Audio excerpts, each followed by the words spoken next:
Where does self-confidence come from? And this is the best advice I can give you on that.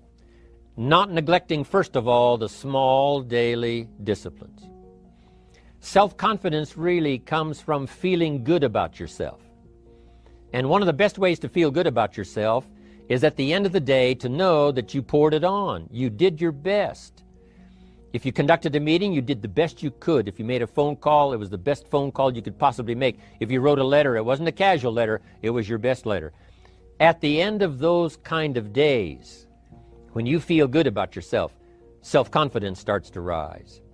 You know that if you can have this kind of a good day, you can have another one the next day, and those days become the weeks become the months, and the month becomes a powerful year. Self-confidence comes from the lack of neglect. If you will not neglect to do the small daily disciplines, that's where self-confidence comes from. Part of good health is self-confidence. I know I'm going to be healthy.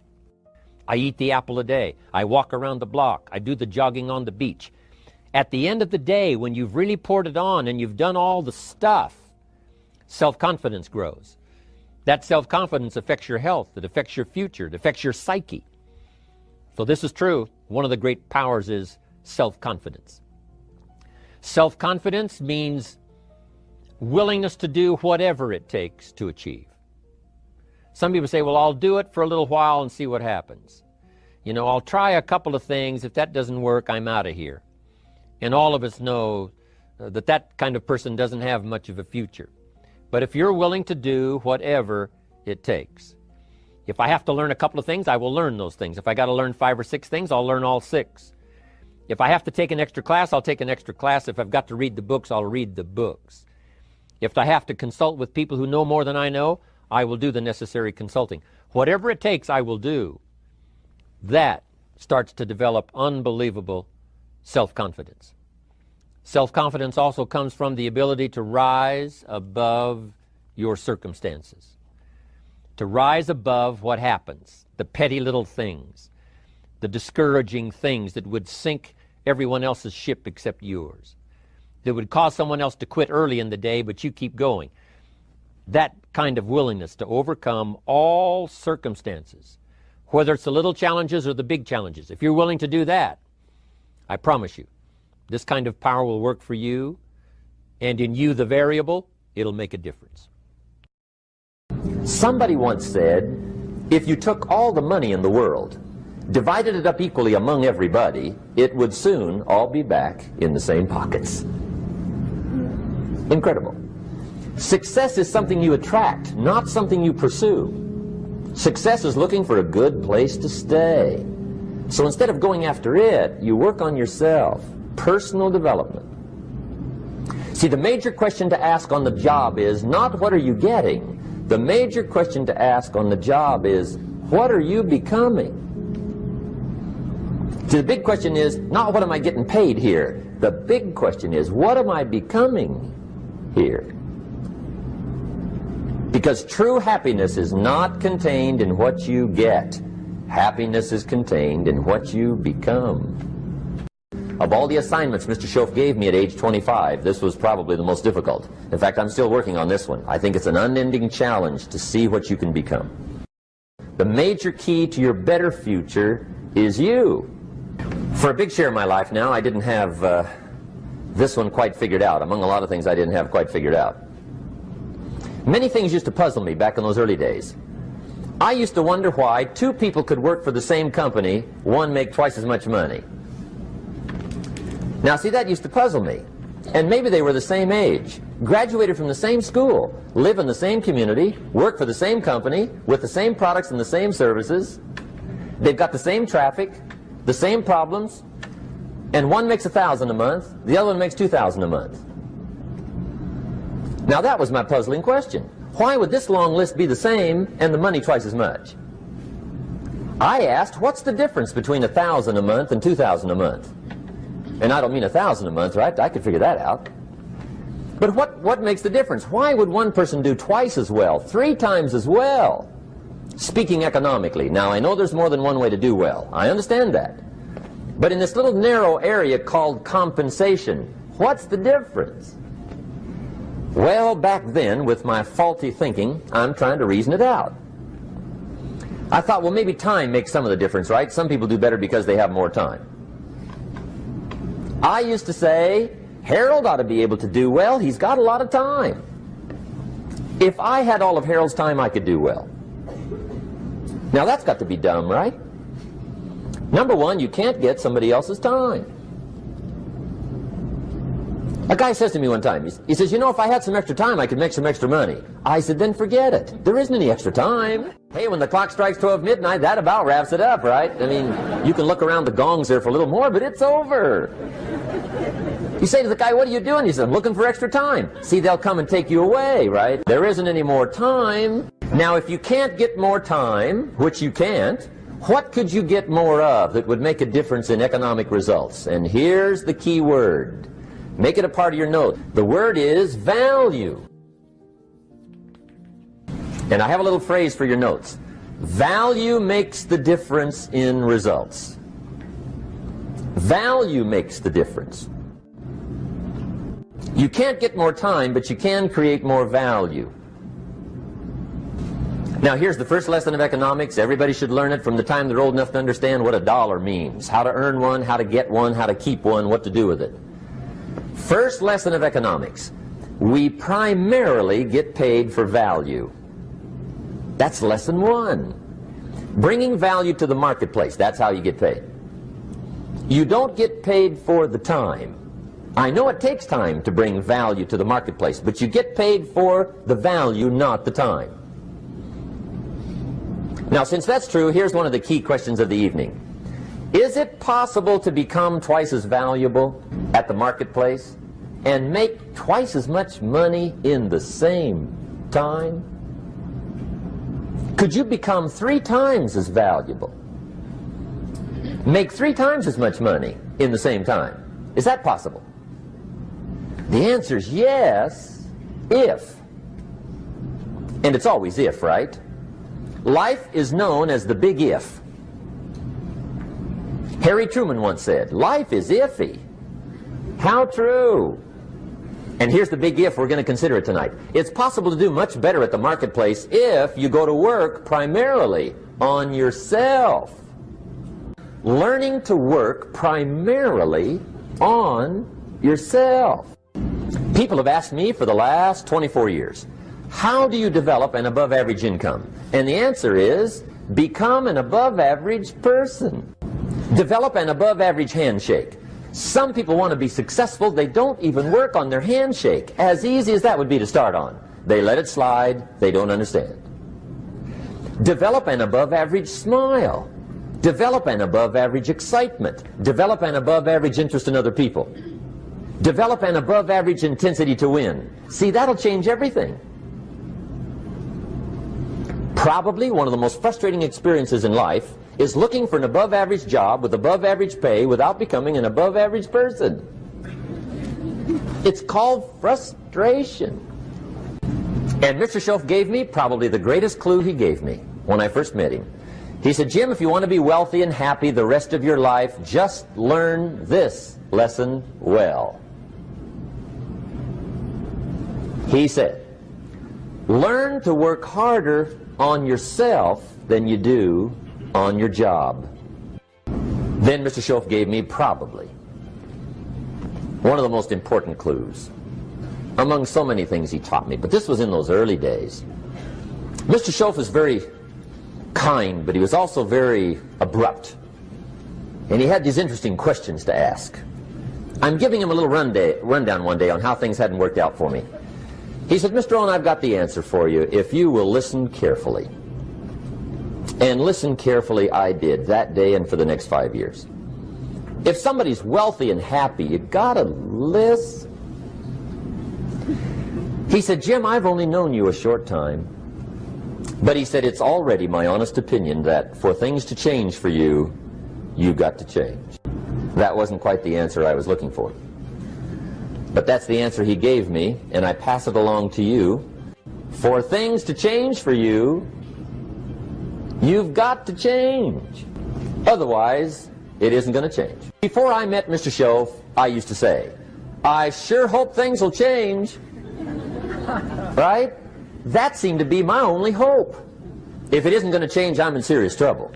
And then I discovered it isn't going to change, so I'm in serious trouble.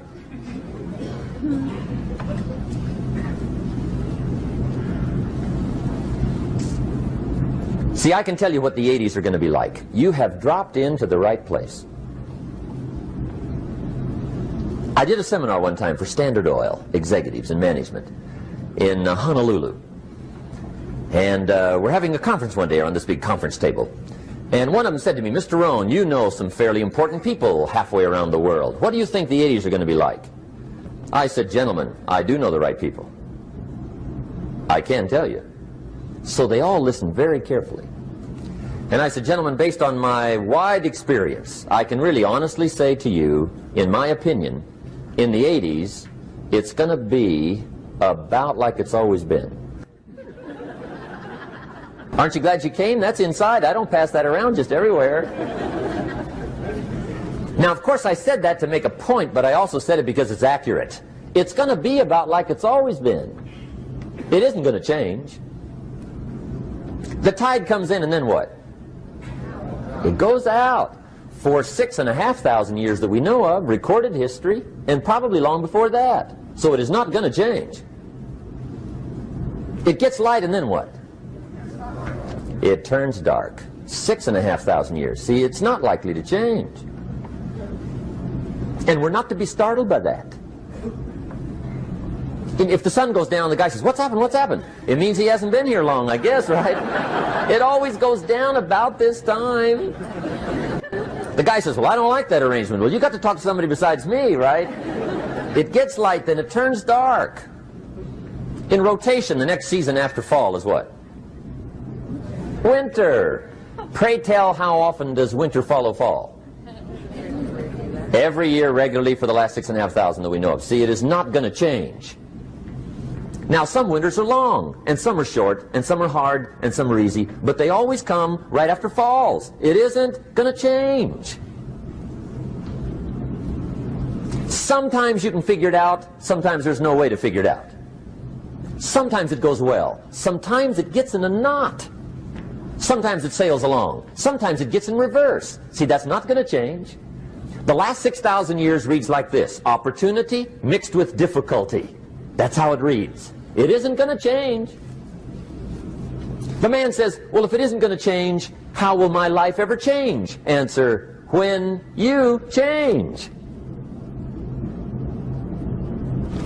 And whether I'm talking to high school kids or business executives, my message is always the same. And it goes like this: the only way it gets better for you is when you get better. Life seemingly does not wish to waste success on the unprepared. Life says, why waste a fortune on this person? They're not prepared to do the right things with it. They're not prepared to use it wisely. If a fortune was bestowed upon this unprepared person, it would probably be wasted. The people that could have been touched won't be touched. What could have been done won't be done, because this fortune will have been wasted on the unprepared person. So not only look for fortune, not only look for the promise, but prepare yourself and ask of yourself, what can I do to make myself ready? Because remember, life was designed not to give us what we want, not to give us what we need, but life was designed to give us what we deserve. Every value in life must be paid for, and those that pay are the ones that get it. It says those that give receive. Someone says, I wish to receive, I wish to receive. You don't have to concentrate on receiving. Just become a good giver. It says those that search will find. Someone says, well, I need to find some good ideas to help change my life for the future. Then to find good ideas, that doesn't come because you need them. It comes because you search for them. If you want good ideas, you got to go after them. You got to go to the class, you got to go to the workshop, you got to go to the training, go to the book, right? You got to go to the journal, right? Go where good ideas are being taught. Go searching, go looking, because good ideas are not going to be wasted on those that are not seeking, searching, well prepared. So, prepare yourself to be ready for fortune when it comes, to be ready for challenge when it comes, to be ready for opportunity when it comes. Opportunity comes along and passes by the person that is not well prepared. I want to prepare myself this year for next year. Yes, I wish to be effective this year, but I'm also thinking of ways, how could I be better? How could my ideas be more powerful? How could they be sharper, more clear? How could I reach some people next year that I perhaps can't reach this year? I haven't reached deep enough into my own soul to affect some people. Some people just pass by and say, hey, what a good speech. But how could I make it stronger than that, deeper than that, more powerful than that? I cannot be as powerful as I could be next year. You know, you can't go to the 10th grade in the 5th grade. You just got to go through the grades. But the more you are prepared, when the 10th grade finally comes, now you can cash in and get 2 times, 3 times, 5 times more value from it by being prepared. Now here's the next one. There's great power in self-reliance. Self-reliance means you simply look mostly to yourself. It would be nice if someone just gave you this, gave you this, gave you this. It would be nice if everyone did their job exactly as they're supposed to do it. But here's what you've got to do. Primarily rely on yourself. Primarily say, I'm the person responsible. And I will learn the necessary skills so that I can help people learn their skills. If I need lots of people to do certain things to build my organization, that is what I must have. But I've got to be the final backstop. I've got to be the final one that people can rely on. So that if this is missed and this is missed, I can catch up. I can fill the gap. I can do the job. We have to do it when we conduct meetings. We have to do it when we conduct training. We have to do it when we're in a class of just a few. What someone might have missed, we're there to fill in. Self-reliance. Primarily, we're learning to count on yourself. So that you can do this, never complain and never explain. Here's the next key power, and that's image. There's many parts to image. The image that others see you as, the image you have with other people. And it's very important how other people see you. If they don't see you as a leader, chances are they won't pay attention. If they don't see you as being in control, chances are they won't have the trust. If they don't see you as knowing where you're going, what you want to accomplish, they probably won't follow. But if people can see you, if you have the image of someone that's in charge, in control of your life, your future, your destiny, in control of the situation, if they see that, that kind of image is powerful. It helps to win the day. It attracts other people. People want to be around people that are in control, that are powerful, but they know how to use their power, influential, but they know how to use their influence. That kind of image is important. But here's a very important image, and that is your image of yourself. The way you dress, the way you talk, the way you think, your capacity for learning, all of that is an important image that you have of yourself. The image that you have that if it needs to be learned, you could learn it.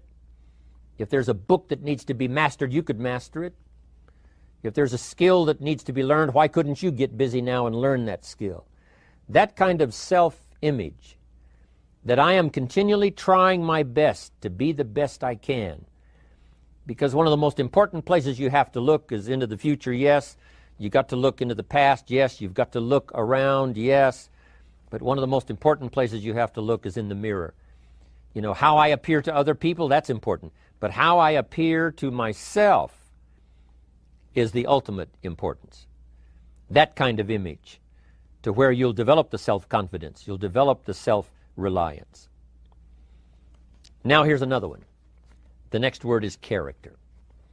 Becoming a person of high values, a person of principles, a person of honesty, a person that earns respect. That kind of character.